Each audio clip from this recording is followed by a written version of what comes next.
Okay, so today I want to share with you my plan for leveling up in Mists of Pandaria Classic, and that is to do monkey runs and pet battles. And if you've heard of monkey runs before, you might think that they're only for tanks, but I'm going to show you that you can do them on a solo rogue. We're not going to be killing the Ook boss, but we are going to be getting well over 10 million experience per hour doing the trash mobs in only 2 minutes. Now, doing these on a rogue does have a hefty gear requirement. You do need to have the legendary daggers, but as long as you have the legendary daggers, you should be good. You don't need to have a whole bunch of Dragon Soul heroic gear outside of that. For buffs, my character is using Rune Scroll of Fortitude 2, Drums of Forgotten Kings, Deadly Poison, Leeching Poison, Flask of the Winds, and a 90 stamina, 90 agility food buff. You can do either Skewered Eel or Fortune Cookie for that. For the first two mobs in the dungeon, they're both stealth detecting mobs, and while you can kill them, I've found it rather difficult and sometimes inconsistent. They can crit you for a whole lot of damage. So it's better to distract them away, sap one, blind the other, and run through. When you blind one of them, it will put you in combat, so after you're about 2 rooms away, just hit a vanish and you'll be out of combat and keep moving. For the talents and glyphs, we're going with the Sharp Knives glyph, Sprint glyph, and Evasion glyph. These are all very important to make the AoE pull work nicely and keep you alive. For talents, we're picking Subtlety, and that's primarily for the Sanguinary Veins passive ability that makes it so we deal 50% increased damage to any target that we have Crimson Tempest applied to. The primary way we're going to deal AoE damage to these mobs, and what really makes this possible, is by spamming Crimson Tempest, and we only get to spam Crimson Tempest if we have the Legendary Daggers. The Legendary Daggers will proc Fury of the Destroyer, and we're going to spend almost the entire time in the Fury of the Destroyer mode, just spamming an unlimited number of Crimson Tempest. Since we have the Relentless Strikes talent, that refunds 25 energy each time we cast it, so we have no energy concerns, and we're cranking out a huge amount of damage spamming Crimson Tempest. Now, once you've killed about 40 monkeys during the monkey pull, Ook is going to spawn, and he's going to put a yell in chat, and you're going to see that that's happening, and all the remaining monkeys are going to start running away. That's your cue to just leave the dungeon. You're not really interested in fighting Ook, you just want to get out and reset. At this point, you'll still probably be in combat, and sometimes this combat persists for a couple of seconds. You want to make sure you're out of combat and entered stealth again before you enter the room with the drunken Hozen elite monkeys. Because if you're not in stealth there, they're going to attack you and they can hurt pretty bad. So make sure you're in stealth past those guys, and then at the very exit of the dungeon the entrance where you came in, they're going to be the same stealth detecting mobs that you skipped at the start. On our way out, we're going to use a different tactic to get past them because blind is still going to be on cooldown. You can distract them away, sap one of them, and then cheap shot the other. This will put you in combat, out of stealth, but don't worry, you're just sprinting right to the instance portal. You should be out of the instance before the mob is out of cheap shot. For setting up the big monkey pull, this part can take a little bit of practice. It's a bit tricky. The first thing I do is when I get into the monkey room, I turn to the right, target one of the monkeys on the right, and set focus. I have a glove macro that uses my engineering rocket gloves on my focus target.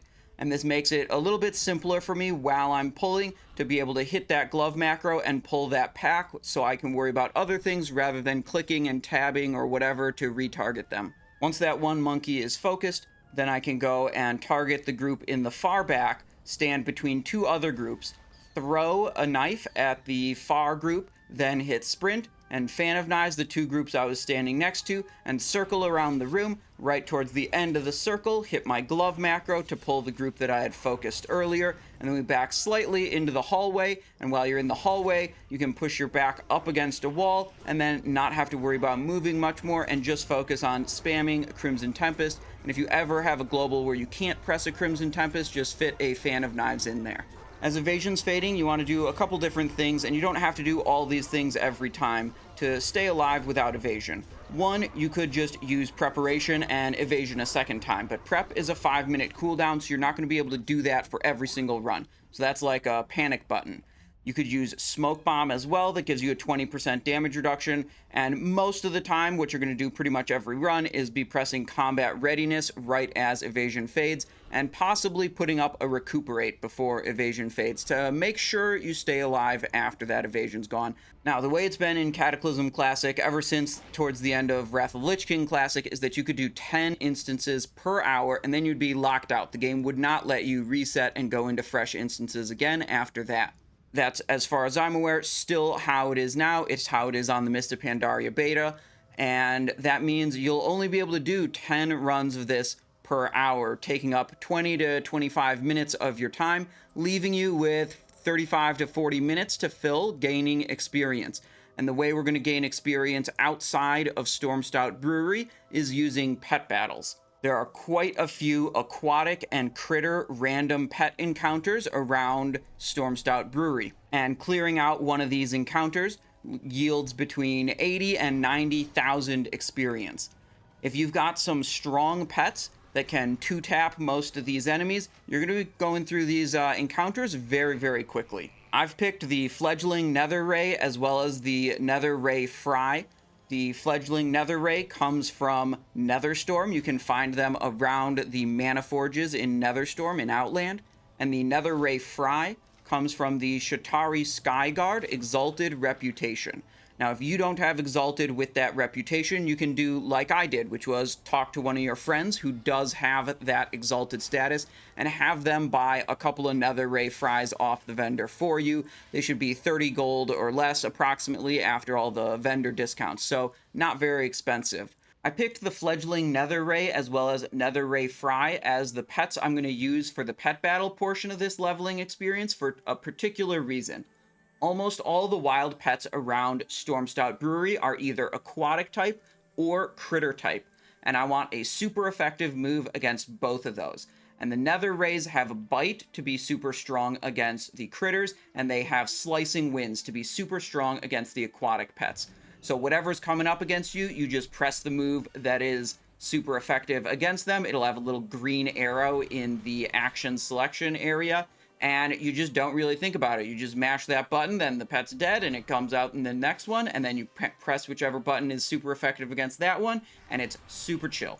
The Nether Ray Fries, I think, are actually my preferred one because they can get the bonus power breed, the P/P breed, which makes their attacks hit for a lot more, whereas the Fledgling Nether Rays are unable to get that breed, and their attacks will hit for a little bit less. But the two different pets have an identical moveset and identical typeset. They're basically the same thing.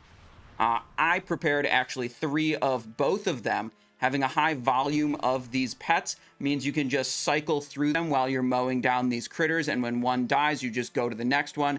And the more of them that you have available, the less frequently you'll need to heal. As long as you can go without needing to heal more than once every 8 minutes, you're fine, because your character's cooldown on just automatically healing all your pets is 8 minutes. And that's it. That's my plan for leveling up in Mists of Pandaria Classic. I like this plan for 2 main reasons. One, it seems like it's going to be pretty fast. The XP per hour rates are quite good. And 2, it's a solo plan. While there may be faster group plans or more efficient group plans or whatever, a solo plan allows me to take a break when I feel like it without feeling like I'm hampering my friends or hurting my friends' progress. Also, I really just love me some rogue AoEs, especially after I saw other videos about doing monkey runs saying that they're only for tanks. I knew I wanted to try to make it work on my rogue, and I'm very happy that despite having a bit of a high gear requirement to make it work, I could make it work, and I quite like that. Now, maybe you noticed, maybe you didn't, but this main channel for me on YouTube has not gotten any uploads in quite a long time. I've kind of moved away from making the pre-recorded guide videos that I have in the past. Most of the activity and most of the content creation has occurred on the second channel and on the live stream. The live stream at twitch.tv/SimonEyeShow is live 5 days a week, and it'll be live for the Mists of Pandaria launch, where I'm going to be doing this exact strategy unless something changes. And the second channel on YouTube has been hosting highlights and VOD snippets of the live stream. And both of those, both the live stream and second YouTube channel, will be linked in the video description of this one. So if you want to keep up with that, be sure to follow those channels, check them out. And I hope you have fun in Mists of Pandaria Classic. I hope you have a great launch experience, and thank you for watching today.